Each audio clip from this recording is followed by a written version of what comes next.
How the farm industry spied on animal rights activists and pushed the FBI to treat them as bioterrorists. So this one was really fun. They say like farm industry, and really what it comes down to is like farm industry lobbyists trying to collaborate with the FBI that these animal rights activists are actually bioterrorists, when in reality, these animal rights activists are just like sometimes stealing chickens or like feeding like pigs that are on like a truck because the activists think that they're hungry. There has been a couple incidents that led to like violence, whether it be accidental or not. I believe it was.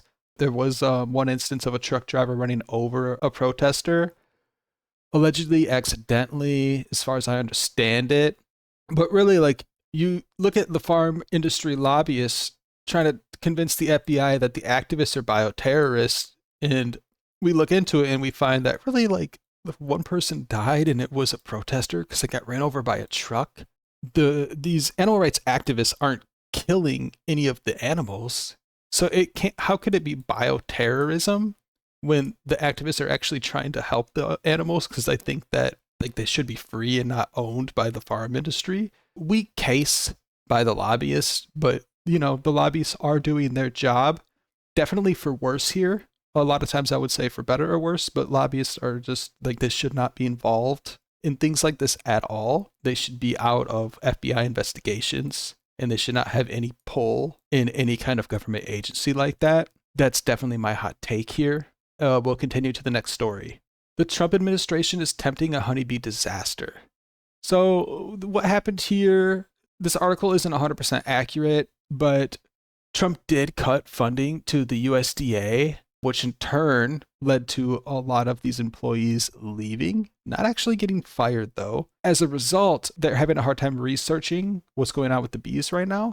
So last year, it was 62% of commercial honeybee colonies perished. So that did happen last year under Biden, I'd like to say. It didn't happen under Trump, but what Trump did that affects this is he cut like the funding. So 62% of these commercial bees die last year. The beekeepers are like, what's going on? They ask the USDA. The USDA says, oh, we don't have the funding to study what's going on right now. That's the story here. My hot take is it quite possibly could be like the conditions that these commercial bees are kept in, because they're obviously not always kept in the wild. They get transported a lot. We see it here with the other source that we went over. It was like that truck that fell over and a lot of bees fell out. So like, you want to talk about 62% of commercial honeybees died and they don't know why. Here is an example of honeybees dying and we do know why. So I would study things like this, just look at the environment that they're kept in for the commercial bees and make sure that they're kept properly and try to study things like that. Obviously, you're not going to get the USDA to look into it as much anymore because of Trump cuts. So maybe these commercial beekeepers are going to have to do it themselves. That's my hot take, though. I would start by looking at like the facilities and the quality and the conditions that they're kept in, and try to up the conditions and quality. Might even, like, if you want to go super far, maybe try to find some place where it's the like temperature controlled, like the environment is controlled, like get a warehouse with like air filters and stuff so you can really monitor all of the things and like look for outliers and study it that way. And as a beekeeper, you're probably going to have to do this yourself and fund it yourself if you want to stay in business because of the USDA cuts. Hopefully you can take care of that. It also doesn't really go into wild honeybee populations, and if they've declined 62%, it really does just claim it's only commercial. So would love more information on that. Obviously, we're not going to get it because of the USDA cuts. So if there is another development to this, we will cover it. The bees do interest me. I am terribly scared of bees. So anytime I see a bee article, it sticks out to me. I wanted to take a closer look into this. Next story. Argentina cuts child poverty by 1.7 million amidst historic austerity, defying expectations. The story here is, what's his name? Milei. Javier Milei gets elected. He is making all these claims because he is libertarian, like we're going to gut the government. The government doesn't have any money to spend because any money that it spends, it takes from its own people. He's saying like inflation is high. The way the Argentinian government is going right now isn't working. So we're going to make some changes. Mostly the changes are just from cuts. He cuts a lot of like government programs, and people, especially mainstream media, specifically The Guardian, they don't like that kind of thing. No one likes to talk about cutting like government organizations and government funding. That seems to win you a lot of bad press. So kind of why I brought it up here is because we're seeing that happen in the United States right now. It happened very recently in Argentina, and it did end up working so far. So like kind of the cases, maybe we should look at Argentina as a good example of what's going on in the United States today. If things go the same way it did in Argentina, it actually did work out.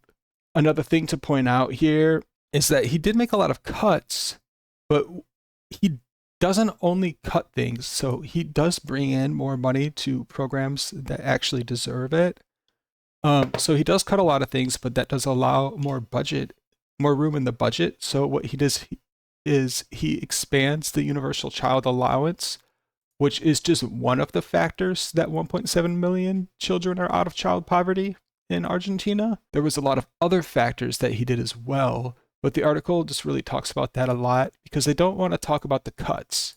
That's not something that people like to hear about. He stopped inflation, wages went up, like private sector wages. He added more jobs. They're projecting 5.5% GDP growth in 2025.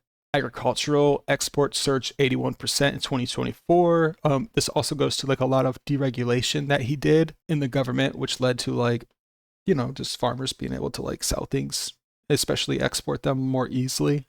And I can't go into like the complexities of a whole country.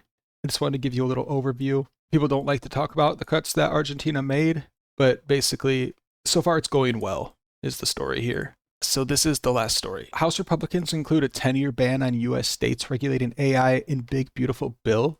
This is a good thing because other countries, specifically China, are working on AI, just like the United States. The issue is China's not regulating it. And if you're scared of unregulated AI, what sounds more scary? United States AI company that's unregulated or a Chinese AI company that's unregulated? Who do you trust more? Who do you want to have all that power? Because AI is a very powerful tool. You can even argue like more powerful than like the internet, more game changing than the internet. It's huge. If one country has all these regulations and another country doesn't have the regulation, where is the AI company going to go and like develop its AI? It's going to go to the one with the least amount of regulations, and it's going to help the economy and the people and all the systems there in that country. And you want that to be the United States. You want these AI companies to be here. You don't want them to leave due to regulation. Also, I kind of go into how all these AI companies already do self-regulate their own AI. It's just like they do it however they feel. Whether that is right or wrong, if you have the government also stepping in, it's just going to make things a lot worse. And it's going to incentivize them to go and move to a different country, which we do not want. We want to be the leader in like the AI boom. And so far we are, and we don't want to fall behind because of too much regulation. So that's kind of the story here. The Big Beautiful Bill, don't know much about it. I do know that this is in the bill, and I only want to cover just that and talk about why I think that AI regulation ban is actually a great thing, and I would love to see more steps in this direction. So that's all the stories I have for you today. Again, we are live on Twitch when we record these episodes. It's D4 Coda on Twitch. If you really do like the long form, there is an even longer form on our Twitch. So you go to D4 Coda's channel, you scroll down to like past streams, and you'll see like the unedited podcasts there. The edited ones will be on YouTube. So the podcast will be posted on YouTube at least every Wednesday. It's going to be talking about mostly current events that are in the news, stories that interest me, and kind of like my hot takes on them, why they're even relevant in the first place, why they're important. We'll also be going over like how people see these headlines, see these articles, what they make of them, and why. We'll talk about what kind of opinions and what kind of things like people should get from these articles. We'll talk about media bias a little bit as well. We'll always be talking about conspiracies. So as they come up, we'll hit each of them. There's always new conspiracies. There's always new breaking stories. But next week, we'll have to see what we end up covering. If you have an idea you want us to cover, let us know. We'll look into it. Maybe it's something that isn't quite developed. We might wait on it, sit on it for a while before we go over it. Maybe it's just something that I don't really find interesting. It's all good. That's going to be it for this video. I will catch everyone in the next episode.